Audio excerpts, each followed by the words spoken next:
ಹರೇ ಕೃಷ್ಣ. 15ನೆಯ ಸರ್ಗ. ಋಷ್ಯಶೃಂಗರು ದಶರಥನಿಂದ ಪುತ್ರಿಕಾಮೇಷ್ಟಿಯನ್ನು ಮಾಡಿಸಿದ್ದು. ದೇವತೆಗಳ ಪ್ರಾರ್ಥನೆಯಂತೆ ಬ್ರಹ್ಮದೇವರು ರಾವಣನ ವಧೋಪಾಯವನ್ನು ಹುಡುಕಿದ್ದು. ಮಹಾವಿಷ್ಣು ದೇವತೆಗಳಿಗೆ ಆಶ್ವಾಸನೆ ಇತ್ತಿದ್ದು. ಮಹಾತ್ಮ ಋಷ್ಯಶೃಂಗರು ದೊಡ್ಡ ಮೇಧಾವಿಗಳು ಮತ್ತು ವೇದಗಳನ್ನು ಬಲ್ಲವರೂ ಆಗಿದ್ದರು. ಅವರು ಸ್ವಲ್ಪ ಹೊತ್ತು ಧ್ಯಾನಸ್ಥರಾಗಿ ಮುಂದಿನ ತನ್ನ ಕರ್ತವ್ಯವನ್ನು ನಿಶ್ಚಯಿಸಿದರು ಮತ್ತು ಬಹಿರ್ಮುಖರಾಗಿ ರಾಜನಲ್ಲಿ ಇಂತೆಂದರು: ಮಹಾರಾಜನೇ, ನಿನಗೆ ಪುತ್ರರು ಪ್ರಾಪ್ತವಾಗುವಂತಹ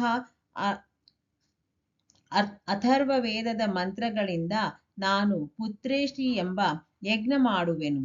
ವೇದೋಕ್ತ ಅನುಷ್ಠಾನ ಮಾಡಿದಾಗ ಆ ಯಜ್ಞವು ಖಂಡಿತವಾಗಿ ಸಫಲವಾಗುವುದು. ಹೀಗೆ ಹೇಳಿ ಆ ತೇಜಸ್ವಿ ಋಷಿಯು ಪುತ್ರ ಪ್ರಾಪ್ತಿಯ ಉದ್ದೇಶದಿಂದ ಪುತ್ರಕಾಮೇಷ್ಟಿ ಎಂಬ ಯಜ್ಞವನ್ನು ಪ್ರಾರಂಭಿಸಿದರು. ಶ್ರೋತ ವಿಧಿಗೆ ಅನುಸಾರವಾಗಿ ಅಗ್ನಿಯಲ್ಲಿ ಆಹುತಿಗಳನ್ನು ಅರ್ಪಿಸಿದರು. ಆಗ ದೇವತೆಗಳು, ಸಿದ್ಧರು, ಗಂಧರ್ವರು, ಮಹರ್ಷಿಗಳು ವಿಧಿಗೆ ಅನುಸಾರ ತಮ್ಮ ತಮ್ಮ ಭಾಗವನ್ನು ಸ್ವೀಕರಿಸಲು ಆ ಯಜ್ಞದಲ್ಲಿ ಬಂದು ಸೇರಿದರು. ಆ ಯಜ್ಞ ಸಭೆಯಲ್ಲಿ ಕ್ರಮಶಃ ಒಟ್ಟಿಗೆ ಸೇರಿದ, ಅಂದರೆ ಬೇರೆಯವರ ದೃಷ್ಟಿಗೆ ಅದೃಶ್ಯರಾಗಿದ್ದು, ಎಲ್ಲ ದೇವತೆಗಳು ಲೋಕಕರ್ತ ಬ್ರಹ್ಮದೇವರಲ್ಲಿ ಈ ಪ್ರಕಾರ ನುಡಿದರು: ಭಗವಂತನೇ, ರಾವಣನೆಂಬ ರಾಕ್ಷಸನು ತಮ್ಮ ವರಪ್ರಸಾದ ಪಡೆದು ತನ್ನ ಬಲದಿಂದ ನಮ್ಮೆಲ್ಲರಿಗೆ ಬಹಳ ಕಷ್ಟ ಕೊಡುತ್ತಿದ್ದಾನೆ. ನಮ್ಮ ಪರಾಕ್ರಮದಿಂದ ಅವನನ್ನು ಶಿಕ್ಷಿಸಲು ನಾವು ಸಮರ್ಥರಾಗಿಲ್ಲ. ಸ್ವಾಮಿ, ತಾವು ಒಲಿದು ಅವನಿಗೆ ವರವನ್ನು ಕೊಟ್ಟಿರುವಿರಿ. ಆಗಿನಿಂದ ನಾವು ಆ ವರವನ್ನು ಗೌರವಿಸುತ್ತಾ ಅವನ ಎಲ್ಲ ಅಪರಾಧಗಳನ್ನು ಸಹಿಸುತ್ತಾ ಬಂದಿದ್ದೇವೆ. ಅವನು 3 ಲೋಕಗಳನ್ನು ಭಯಪಡಿಸುತ್ತಿದ್ದಾನೆ. ಆ ದುಷ್ಟಾತ್ಮನು ಯಾರು ಶ್ರೇಷ್ಠ ಸ್ಥಿತಿಯಲ್ಲಿದ್ದಾರೋ ಅವರೊಂದಿಗೆ ದ್ವೇಷವಿರಿಸುತ್ತಾನೆ. ದೇವೇಂದ್ರನನ್ನು ಸೋಲಿಸಲು ಇಚ್ಛಿಸುತ್ತಿರುವನು. ಅವನು ಗರ್ವದಿಂದ ಉನ್ಮತ್ತನಾಗಿ ಋಷಿಗಳನ್ನು, ಯಕ್ಷರನ್ನು, ಗಂಧರ್ವರನ್ನು, ಅಸುರರನ್ನು, ಬ್ರಾಹ್ಮಣರನ್ನು ಪೀಡಿಸುತ್ತಾ ಅವರನ್ನು ಅಪಮಾನ ಮಾಡುತ್ತಿದ್ದಾನೆ. ರಾವಣನು ಪ್ರವಾಸಕ್ಕೆ ಹೊರಟಾಗ ಸೂರ್ಯನು ತಾಪವನ್ನುಂಟು ಮಾಡುವುದಿಲ್ಲ, ಗಾಳಿಯು ಅವನ ಬಳಿ ಜೋರಾಗಿ ಬೀಸುವುದಿಲ್ಲ. ಉತ್ತಾಲ ತರಂಗಗಳುಳ್ಳ ಸಮುದ್ರ ರಾಜನು ಅವನನ್ನು ಕಂಡು ಶಾಂತನಾಗುತ್ತಾನೆ. ಆ ಭಯಂಕರ ರಾಕ್ಷಸನಿಂದ ನಮಗೆ ಭಯ ಉಂಟಾಗಿದೆ. ಆದ್ದರಿಂದ ಭಗವಂತನೇ, ಅವನ ವಧೆಗಾಗಿ ನೀವು ಯಾವುದಾದರೂ ಉಪಾಯವನ್ನು ಅವಶ್ಯವಾಗಿ ಮಾಡಬೇಕು. ಸಮಸ್ತ ದೇವತೆಗಳು ಹೀಗೆ ಹೇಳಿದಾಗ ಬ್ರಹ್ಮದೇವರು ಸ್ವಲ್ಪ ಹೊತ್ತು ಯೋಚಿಸಿ ನುಡಿದರು: ದೇವತೆಗಳಿರಾ, ಆ ದುರಾತ್ಮನ ವಧೆಯ ಉಪಾಯ ನನಗೆ ಹೊಳೆದಿದೆ.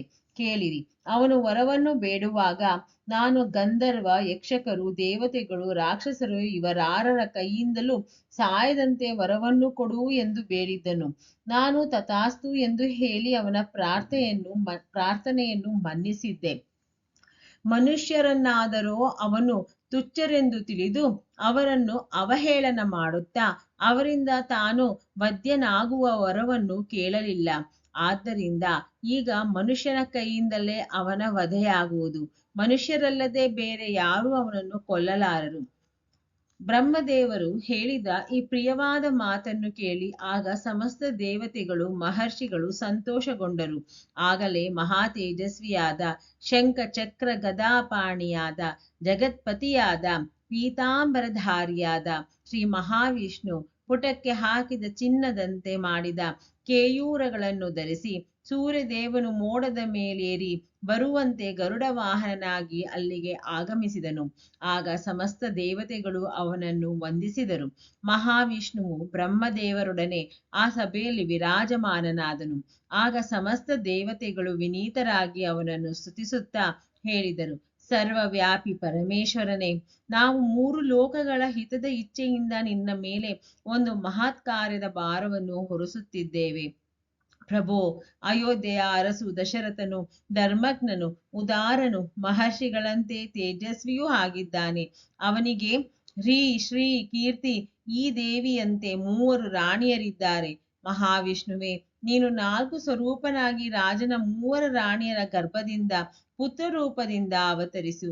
ಹೀಗೆ ಮನುಷ್ಯ ರೂಪದಲ್ಲಿ ನೀನು ಪ್ರಕಟನಾಗಿ ದೇವತೆಗಳಿಗೆ ಅವಧ್ಯನಾದ, ಜಗತ್ತಿಗೆ ಪ್ರಬಲ ಕಂಟಕಪ್ರಾಯನಾದ ರಾವಣನನ್ನು ಯುದ್ಧದಲ್ಲಿ ಕೊಂದು ಬಿಡು.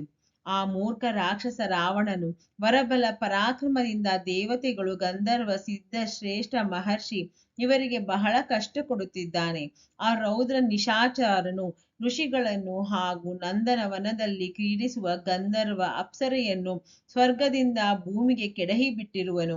ಅದಕ್ಕಾಗಿ ಮುನಿಗಳ ಸಹಿತ ನಾವೆಲ್ಲರೂ ಸಿದ್ಧರು, ಗಂಧರ್ವರು, ಯಕ್ಷರು, ದೇವತೆಗಳು ಅವನ ವಧೆಗಾಗಿ ನಿನಗೆ ಶರಣು ಬಂದಿರುವೆವು. ದೇವಾದಿದೇವನಾದ ಪರಂತಪನೆ, ನೀನೇ ನಮ್ಮೆಲ್ಲರಿಗೆ ಪರಮಗತಿಯಾಗಿರುವೆ. ಆದ್ದರಿಂದ ಈ ದೇವದ್ರೋಹಿಗಳನ್ನು ವಧಿಸಲು ನೀನು ಮನುಷ್ಯ ಲೋಕದಲ್ಲಿ ಅವತರಿಸಲು ನಿಶ್ಚಯ ಮಾಡು. ದೇವತೆಗಳು ಹೀಗೆ ಸ್ತುತಿಸಿದಾಗ ಸರ್ವಲೋಕವಂದಿತ ದೇವೇಶ ಭಗವಾನ್ ವಿಷ್ಣುವು ಅಲ್ಲಿ ನೆರೆದ ಸಮಸ್ತ ಬ್ರಹ್ಮಾದಿ ಧರ್ಮ ಪರಾಯಣ ದೇವತೆಗಳಲ್ಲಿ ಇಂತೆಂದನು: ದೇವತೆಗಳಿರ, ನಿಮಗೆ ಮಂಗಳವಾಗಲಿ. ನೀವು ಭಯವನ್ನು ಬಿಡಿರಿ. ನಾನು ನಿಮ್ಮ ಹಿತಕ್ಕಾಗಿ ರಾವಣನನ್ನು ಮಕ್ಕಳು, ಮೊಮ್ಮಕ್ಕಳು, ಅಮಾತ್ಯ, ಮಂತ್ರಿ, ಬಂಧು ಬಾಂಧವರ ಸಹಿತ ಯುದ್ಧದಲ್ಲಿ ಕೊಂದು ಹಾಕುವೆನು.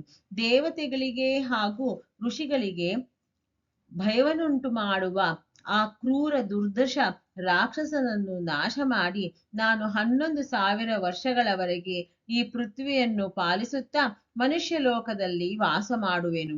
ದೇವತೆಗಳಿಗೆ ಹೀಗೆ ವರವನ್ನು ಕೊಟ್ಟು ಭಗವಾನ್ ವಿಷ್ಣು ಮನುಷ್ಯ ಲೋಕದಲ್ಲಿ ಮೊದಲಿಗೆ ತನ್ನ ಜನ್ಮಭೂಮಿಯ ಕುರಿತು ವಿಚಾರ ಮಾಡಿದನು.